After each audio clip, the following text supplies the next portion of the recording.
ไปดีพ่อแม่พี่น้องป้องปรายเบิดสุคนเนาะ FC ทางช่องบ่ภูมิบ้านนาเนาะมื้อนี้บ่ภูมิก็สิมาลองให้แนวทางฮานอยเบิ่งเนาะพี่น้องเนาะสำหรับแนวทางหวยฮานอยเด้อครับเด้อมาเบิ่งนำกันเนาะของงวดวันที่7เนาะพี่น้องสำหรับแนวทางหวยฮานอยเนาะก็สิให้เป็นน้อยรวมเนาะครับเนาะสำหรับฮานอย7เดือน12 68เนาะครับเนาะสำหรับหวยฮานอยเด้อพี่น้อง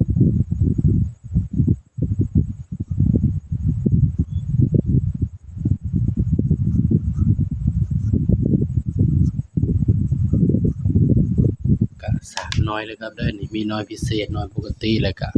VIP เนาะครับเนาะให้เป็นในชุดเดียว3น้อยแล้วนะครับเนาะสำหรับหวยฮานอยเนาะ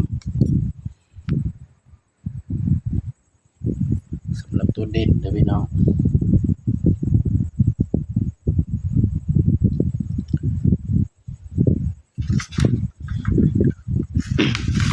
เด่นตัวแรกเนาะ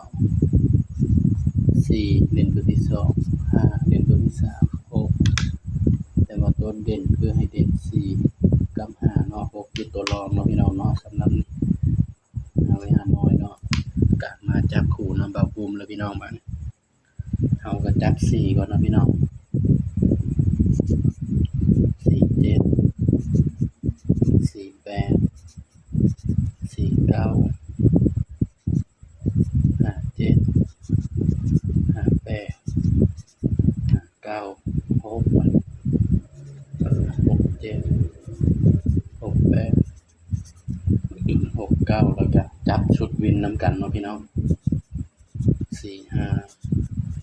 46 56จับไว้เนาะเผื่อมันมานำกันเนาะพี่น้องเนาะสำหรับตัวเด่นมันเนาะ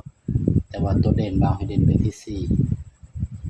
เด่น4กับ5เด้อพี่น้องเด้อสำหรับตัวเด่นเนาะย้ำว่าตัวเลขก็ให้เพื่อเป็นแนวทางเท่านั้นเด้อเด้อนี่มีเข้ามีรุดเนาะมักก็ตามบ่มักก็เลื่อนผ่านเนาะพี่น้องเนาะบ่าวก็ให้เพื่อเป็นแนวทางเท่านั้นเนาะพี่น้องเนาะตัวเลขก็เป็นแนวทางมีเข้ามีรุดพี่น้องนะถ้าว่าใครชื่นชอบแนวทางบ่ภูมิก็ฝากพี่น้องกดไลค์กดแชร์กดติดตามช่องบ่ภูมิบ้านนาเด้อพี่น้องเด้อสำหรับคลิปนี้ก็ฝากไว้เพียงเท่านี้เนาะพี่น้องเนาะสำหรับสบายดีครับ